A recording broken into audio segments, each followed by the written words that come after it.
नमस्कार।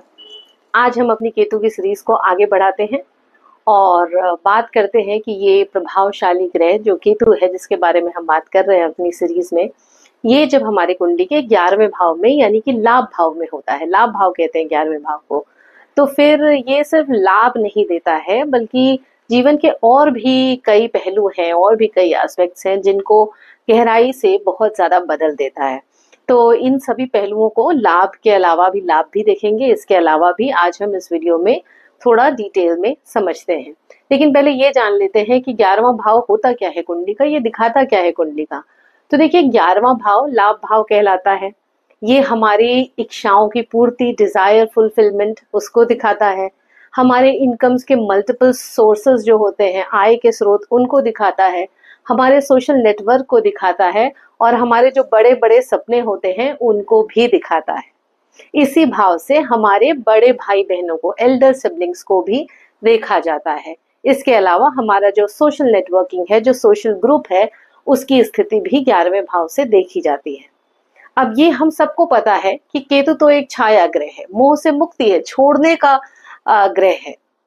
ये आपको स्पिरिचुअली तो मदद करता है, लेकिन कहीं ना कहीं मटेरियल जो भौतिक सुख हैं उनसे दूरी बनाना सिखा देता है, उनसे आपको वंचित करके एक्चुअली दूरी बनाना सिखा देता है। तो आप कह सकते हैं कि जब केतु 11th हाउस में आता है तो ये आपको ट्रेडिशनल नौकरी से हटके थोड़ा अलग एक रास्ते पे जाने के लिए प्रेरित करता है। जैसे कि आप कह सकते हैं कि blogging, digital content creation, social media, trading, और यहाँ तक कि आप ये भी कह सकते हैं कि लॉटरी या स्पेक्युलेटिव मार्केट्स से भी इनकम के बारे में सोच सकता है। ऐसा नेटिव ऐसे सोर्सेस से इनकम कमाता है। अब क्योंकि सोर्सेस ऐसे हैं, इसलिए इनकम कई बार फ्लक्चुएटिंग होती है, लेकिन मल्टीपल सोर्सेज ऑफ इनकम होंगे जो कि और लोग नहीं समझ पाते हैं कि ये कमाता कैसे है। ऐसे सोर्सेज होते हैं जो कि छुपे हुए सोर्सेज हैं। अब इसी के चलते ऐसे नेटिव्स जो होते हैं केतु 11th हाउस वाले, ये बहुत अर्ली एज से एक्चुअली कमाना शुरू कर देते हैं डिफरेंट डिफरेंट सोर्सेज से। अब ये ऊपर नीचे का चढ़ाव उताव चलता रहता है और 35 की उम्र के आसपास इनकम की स्टेबिलिटी आ पाती है इस पोजीशन के साथ। ये लोग जो होते हैं वो बहुत अनकन्वेंशनल तरीके से आगे बढ़ते हैं। उनकी जो सोशल नेटवर्किंग होती है वो नॉर्मल लोगों की तरह नहीं होती है। वो अपनी नेटवर्किंग को, जो सोशल सर्कल है, उसको एक इंटेलेक्चुअल स्टिमुलेंट की तरह देखते हैं और काम भी ऐसा ही करते हैं, जैसे advertising, publishing, media, politics, spiritual consulting भी कर सकते हैं, क्योंकि ये उनके मेंटल स्टिमुलेशन को आप कह सकते हैं कि फीड करता है। ऐसा भी होता है कि कई बार लाभ होते होते अचानक रह जाते हैं, कभी कभी बड़े मुनाफे होते होते रह जाते हैं, अचानक से लॉस भी हो जाता है, जो कि ऐसी स्थिति बना देता है आपकी मेंटली कि आप मतलब हताश हो जाते हैं, निराश हो जाते हैं कि मेरी इनकम कभी स्टेबल होगी भी या नहीं। अगर हम नेचर की बात करें कि ऐसे में क्या केतु 11th हाउस में क्या नेचर देता है, तो इस पोजीशन वाले लोग बहुत ही ज्यादा इंट्रोवर्ट होते हैं, डीप थिंकर्स होते हैं, और आप कह सकते हैं कि स्पिरिचुअल कंटेंट उनके अंदर बहुत ज्यादा होता है। तो ये एक्चुअली अपने इंट्यूशन से ही अलग अलग रास्ते इनकम कमाने के भी देखते हैं, मल्टीपल सोर्सेज देखते हैं। इनके दोस्तों की बात करें तो इनका बहुत बड़ा दोस्तों का ग्रुप नहीं हो गया, संख्या नहीं ज्यादा होगी, लेकिन जो ये दोस्ती रखेंगे उसमें बहुत क्वालिटी होगी। वो लोग बहुत स्पिरिचुअली इंक्लाइंड होंगे, इनके दोस्त भी। बड़ी बड़ी सोशल गैदरिंग्स में ये बहुत ज्यादा एंजॉय नहीं करते हैं, उससे दूर रहना पसंद करते हैं।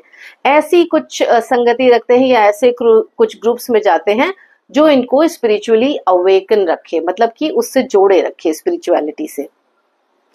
अब 11th हाउस पोजीशन वालों की आप बात करें तो ऐसे लोग आपको मीडिया में मिल जाएंगे, पॉलिटिक्स में मिल जाएंगे, टीचिंग में मिल जाएंगे या रिसर्च में भी मिल जाएंगे। इनकी ये कैपेसिटीज बहुत ज्यादा अच्छी होती हैं, क्योंकि इनके काम में आप कह सकते हैं कि बहुत ज्यादा पेशेंस होता है और बहुत ज्यादा डीप कॉन्सेप्ट के साथ ये काम करते हैं। तो क्रिएटिविटी बहुत ज्यादा होती है। कुछ बहुत आप कह सकते हैं कि फेमस हस्तियां हैं, जैसे अपने शीला दीक्षित जी थी, चीफ मिनिस्टर, तो उनका भी केतु 11वें भाव में था। इससे उनको, इसी की वजह से उनको एक्चुअली, क्योंकि राहु 5वें में था, आप कह सकते हैं कि सामाजिक प्रतिष्ठा मिली और प्रभाव भी मिला, क्योंकि राहु 5 में है अगर केतु 11 में है तो फेम मिलता है यहाँ पर। मटीरियलिस्टिकली तो नहीं कह सकते कि पोजीशन बहुत अच्छी है, लेकिन फेम तो मिलता है। ये लोग कई इनकम से सोर्स कमा सकते हैं, लेकिन एक्चुअली इनका होता क्या है कि इनका दिमाग जो है वो पूरी तरीके से, पूरे मन से वो मटेरियल सक्सेस पाना ही नहीं चाह रहा है। तो इसलिए कहीं ना कहीं ये मेन स्ट्रीम से कट जाते हैं और कभी कभी एंजाइटी का अनुभव करते हैं कि इनकम फ्लक्चुएट हो रही है, और हेल्थ में भी इसका असर दिख सकता है। इंटेस्टाइनल इश्यूज होते हैं, कानों में प्रॉब्लम हो सकती है। तो इसलिए ये कह लीजिए कि बैलेंस बनाना बहुत जरूरी है कि मेरी, ऐसे नेटिव्स के लिए, कि मेरी इमोशनल नीड्स क्या हैं, मेरी स्पिरिचुअल नीड्स क्या हैं और मेरी मटेरियल नीड्स क्या हैं। उस हिसाब से बैलेंस बना के काम करना चाहिए इस पोजीशन में। अगर आप रेमेडीज की बात करें तो एक बहुत अच्छी रेमेडी है इसके लिए कि आप अपनी सीढ़ियों को, आपके घर में अगर सीढ़ियां हैं तो उनको लगातार साफ करें, धोएं, उसमें कुछ सामान नहीं रखें, सीढ़ियों के नीचे कुछ ब्लॉक नहीं करें। और अपने घर के पीछे का दरवाजा, क्योंकि क्या है कि जब आप मल्टीपल सोर्स ऑफ इनकम की बात करते हैं, ऑल्टरनेट सोर्स ऑफ इनकम की बात करते हैं, तो फिर ये है कि पीछे का दरवाजा, जैसे आपका घर है, एक तो मेन दरवाजा है जो मेन सोर्स ऑफ इनकम हो गई, लेकिन पीछे का दरवाजा आपकी मल्टीपल इनकम्स को दिखाता है, तो उसको कभी भी ब्लॉक नहीं करें, वो खाली जगह रखें, उस दरवाजे को खोले, बंद करें, उसको यूज करें। तो ये इस सिचुएशन में बहुत ज्यादा फायदा देगा अगर केतु आपकी इनकम के सोर्सेस को 11th हाउस में बैठ के ब्लॉक कर रहा है। इसके अलावा केतु मंत्र का आप जाप तो कर ही सकते हैं, और बाकी रेमेडीज हमारे और वीडियोस में मैंने बताई हैं जेनरिक। तो फिर मुझे लगता है कि अभी केतु 11 हाउस में आपको थोड़ा समझ में आया होगा। तो अगर आपको वीडियो अच्छा लगा हो तो लाइक करें, शेयर करें और सब्सक्राइब भी जरूर करें। हम फिर मिलेंगे अगले वीडियो में केतु इन 12th हाउस के साथ। तब तक के लिए धन्यवाद।